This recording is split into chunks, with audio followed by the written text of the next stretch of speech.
everybody, welcome to my channel.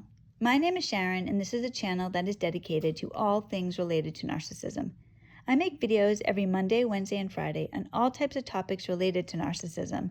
So if you haven't already, please take a moment to subscribe to the channel so you don't miss any videos. I would really appreciate it if you gave the video a thumbs up. It's a free way you can help me out.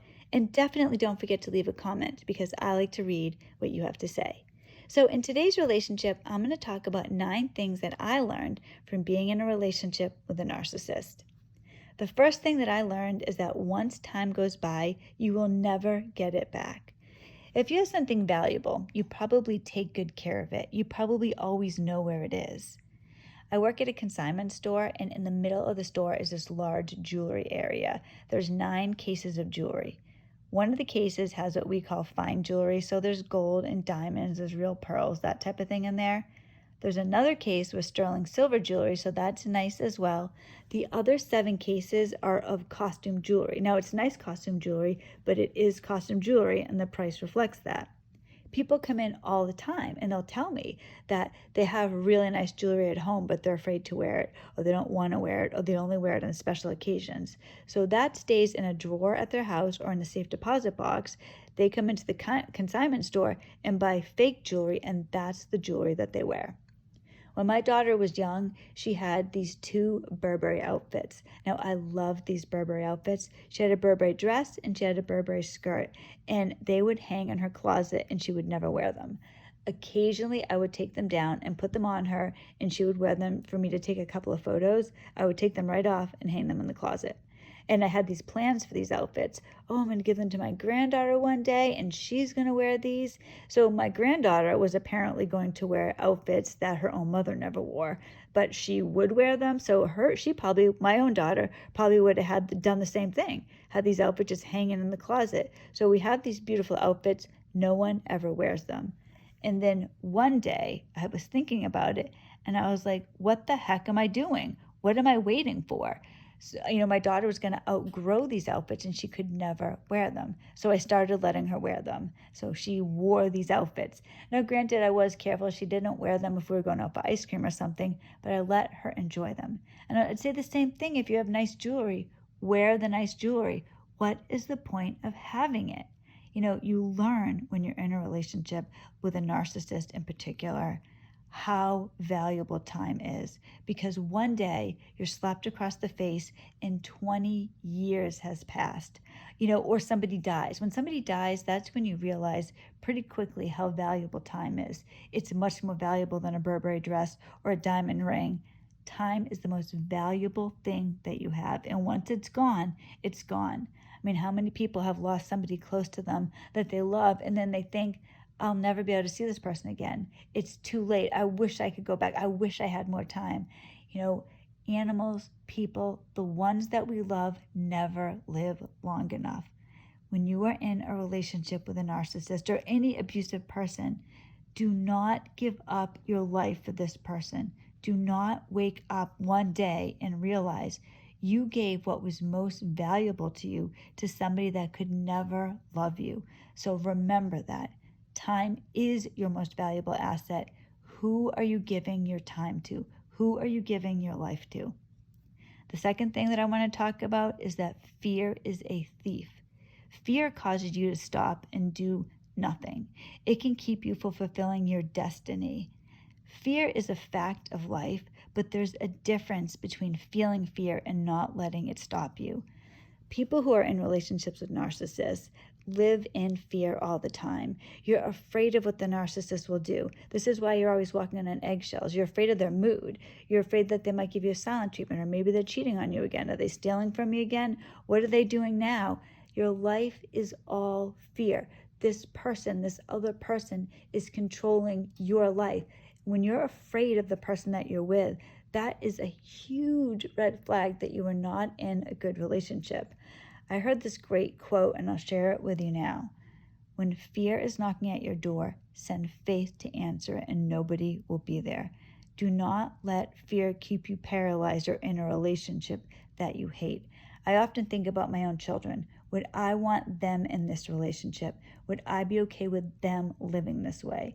If you can answer the question yes, all right, fine. But if the answer is no, You are also valuable. So remember that. Fear is a thief. The third thing I'm going to talk about is that it doesn't matter what other people think. My son is 15, and he's at the age now where he is overly concerned with what other people think. He's self-conscious is what it is. So, we'll be driving somewhere. I'll be taking him somewhere, and we'll be listening to the radio in the car. Then we get there. Oh, mom, turn that off. I don't want anybody to hear what we're listening to. He thinks that people care more than they do. And it's not that people don't care, but people are not going to be too focused on what my son and I are listening to in the car. Recently, I got a piercing, and I asked my son if he wanted to come with me to the tattoo studio to get it done. My daughter wasn't home. It was just my son and I, so I thought instead of just keeping it at home, maybe he'll want to come with me. And he told me, yeah, he was going to come. So I was actually surprised he said that. So we drive down there, we park the car, and then I'm getting out of the car, and he's just sitting there. I'm like, what are you doing? Aren't you coming? No, I don't want to come in. I'm like, you don't want to come in? There's a waiting room. No, I can't come. I'll look stupid. So he's thinking people are going to think he looks stupid because he's sitting in a waiting room. I don't even know why he came. I guess he just didn't want to be alone at the house. And then I was actually in the studio, and my piercer, her name's Kim. I was talking to Kim, like, oh, yeah, my son's in the car. What? Tell him to come in. We got donuts and everything in the waiting room. Tell him to come in. It'll be great. I'd like to meet him.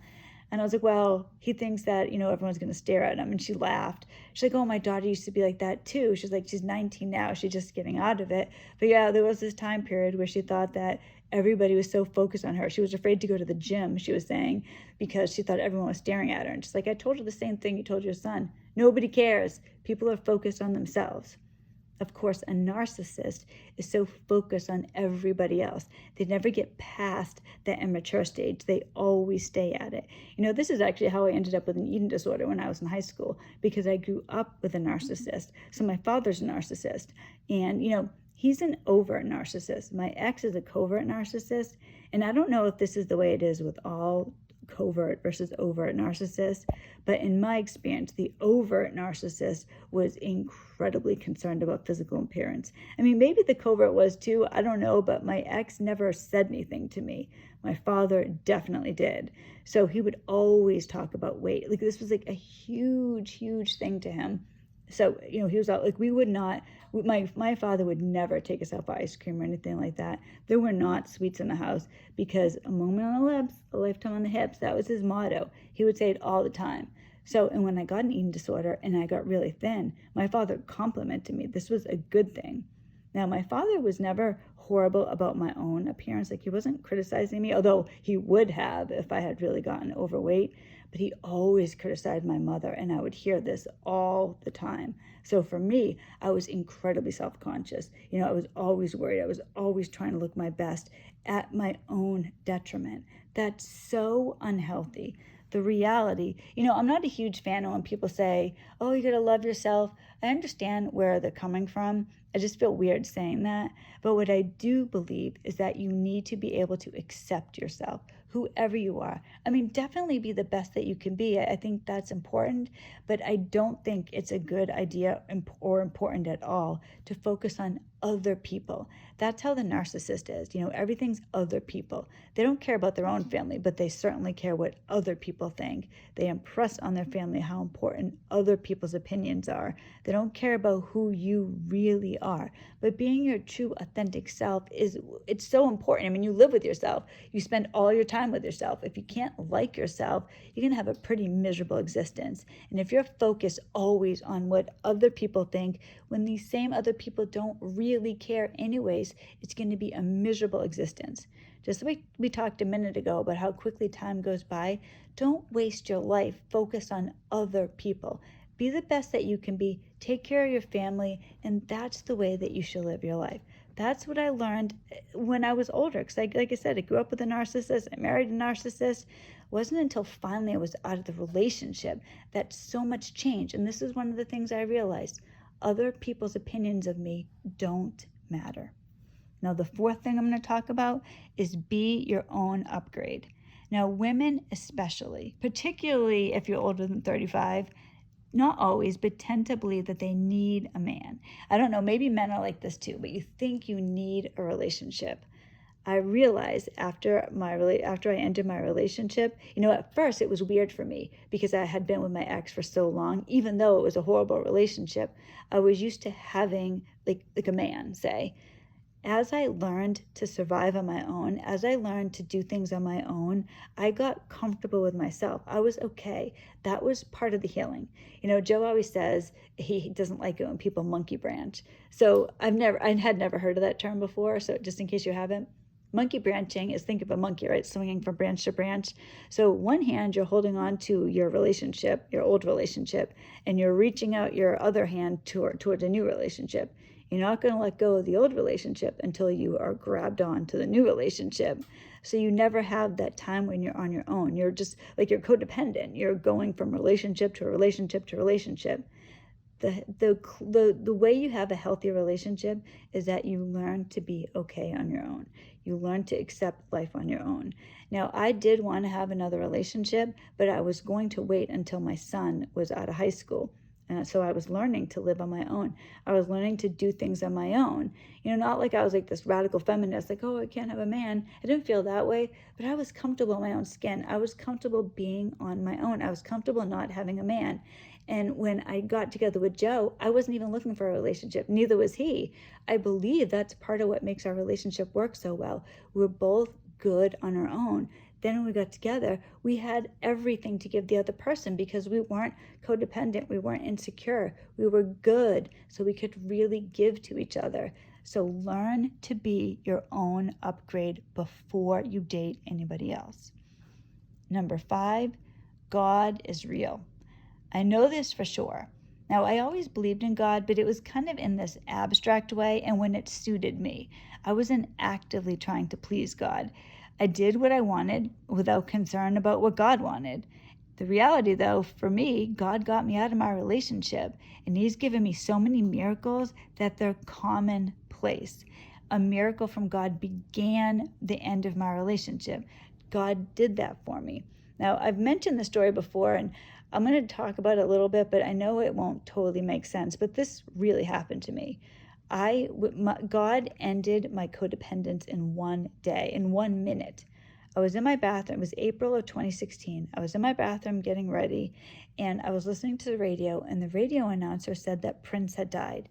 As soon as he said that Prince had died, something clicked in my brain, and I started thinking about a prior relationship that I had with somebody that really liked Prince, and my first thought was, I wonder if he knows. And that got me going down the rabbit hole. I started going over so many things in my life, and it ended up, this went on for a couple months until I was like really at a good place.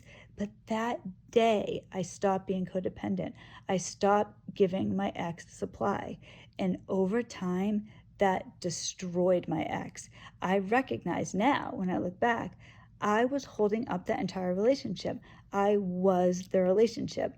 I would have thought that day, if you had asked me, I would have told you that I was the weak one. He was the strong one. In reality, it was exactly the opposite. I was the strong one. My ex had no strength at all. So once I stopped giving him supply, that was it. So God did that for me because I happened to hear the radio just at that time, and I happened to immediately think of this other relationship, and it changed everything in my life. It was like the first push on the dominoes. The whole thing went down. It took a couple months. It took 4 months for me to go through everything that I needed to go through to get to the point where I was at my authentic self. But that day, that was the end of my relationship because without my supply, my ex could not survive. And through this whole time when I've been dealing with getting out of the relationship, God has sustained me. He has provided for me. He's encouraged me. He's been by my side when I was scared and alone. God put Joe in my life. He's given me time with my dog even. I told you, some of you know that my dog has cancer. My dog was given 4 months to live, so that was supposed to be June. He is doing so well. He has a bad day every once in a while, but overall, if you saw my dog, you wouldn't even know he had cancer. He's doing so well. In my relationship with Joe, like I said, I wasn't looking for a relationship, neither was he. this relationship just happened. And it's so amazing to me how this relationship has happened, because it's not just Joe and I that benefit, our kids benefit, even our animals benefit. Like, just, I know this probably sounds weird, but Joe has this little dog, and the little dog is lonely. I have my 2 dogs, and one of my dogs has cancer. When he passes, my other dog, she's going to be so upset. She is always with my dog. They're always together. So here she is. She's going to have a new friend in Joe's dog. So much is connected to God. So I know he's there. He has done incredible things for me. It's unbelievable. He's now such an everyday part of my life. I think, I actively now, like before, yeah, I believed in God. I would tell you I believed in God, and I did. But at the end of the day, if something had happened, if there was something bad that happened, I would not immediately turn to God. I would have turned to myself or somebody else. Now I'm focused very closely with God. It's changed my whole life. Everything is completely different. So much has gone on in my life that's good. Like, literally, there's miracles all the time. And it's my faith in God. That is so important to me now. Joe and I always talk about how we have our triangle. So it's Joe and I at the bottom, God at the top. That's how we're living our life, and it has benefited us tremendously. So I know that God is real.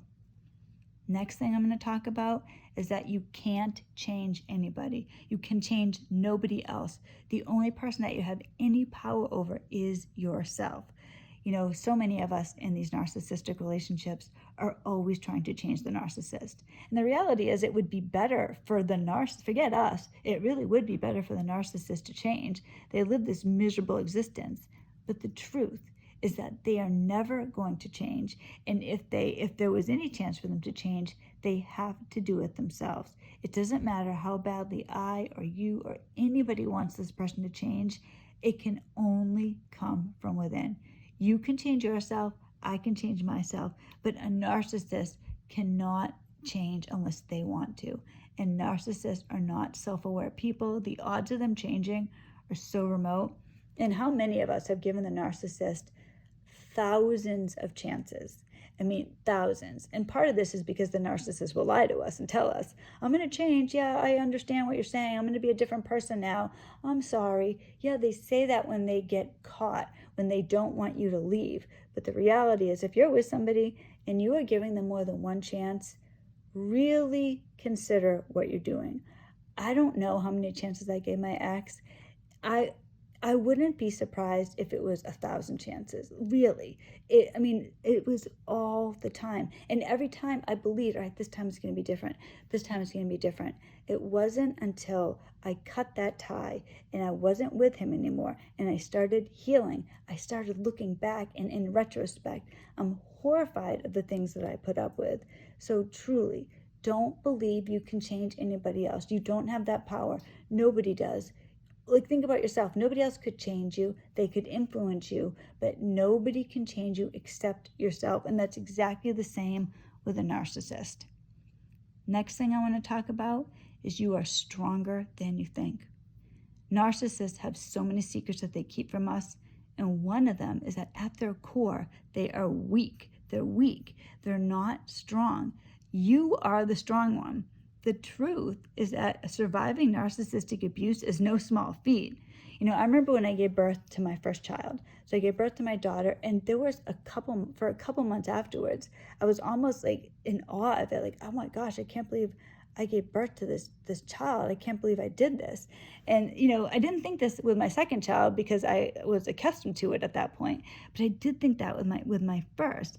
And, the reality, I had an appreciation for my own body. But the reality is that having a child, giving birth, is actually kind of humiliating. You're writhing in pain, half naked for hours. Strangers are coming in and out of the room. But at the end of it, you have this beautiful reward. But the process itself it's kind of humiliating. And when it comes to a narcissist, it's not that narcissistic abuse is humiliating, but you've been through something amazing. You survived it. Just like I survived birth. Oh my gosh, I can't believe I did that. When you've survived narcissism, it's the same thing. You really should look at yourself I can't believe I did that. You are stronger than you think. You're with somebody that is really, really messed up.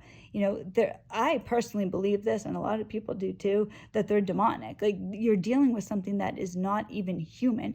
You survived it. The narcissist is weak. They are a paper tiger.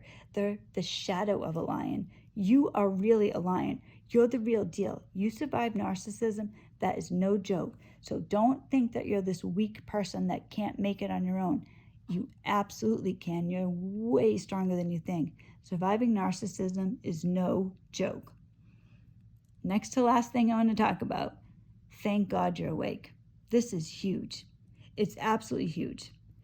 It's a horror for me to look back. And I know that there are people right now who are in the middle of these narcissistic relationships. They don't know it, or they do know it and think that they can't get out. I'm out. If you're out, you're out. You did it. You're free from a horrible nightmare. And, if you don't believe in God, fine. Thank the universe, thank Mother Nature, thank Buddha, whoever. You are out, and it is oh my gosh, to be out from a narcissistic relationship, you have your life back. That is no small accomplishment. Thank somebody, because you're free. Thank yourself. Thank whoever helped get you out. For me, it was God. You're out. It is such a blessing. Be grateful.